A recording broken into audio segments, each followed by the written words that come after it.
տարածաշրջանի անվտանգության վրա, եթե ինքը լինի երկարատև պատերազմ, ապա ինքը բավականին բացասական ազդեցություն կունենա Հայաստանի Հանրապետության անվտանգության վրա, որովհետև մենք տեսնում ենք, որ վերջին տարիներին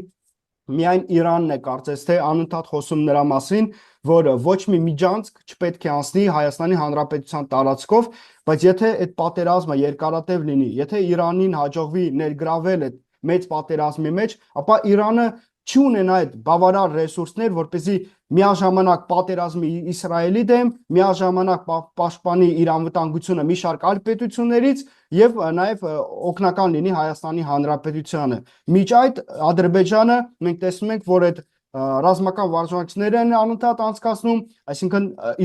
Ադրբեջանը պատրաստում է հենց այսպիսի իրավիճակին, որ լարվածություն առաջանա տարածաշրջանում, որ Իրանը չունենա հնարավորություն ապահովի անվտանգությունը Հայաստանի Հանրապետության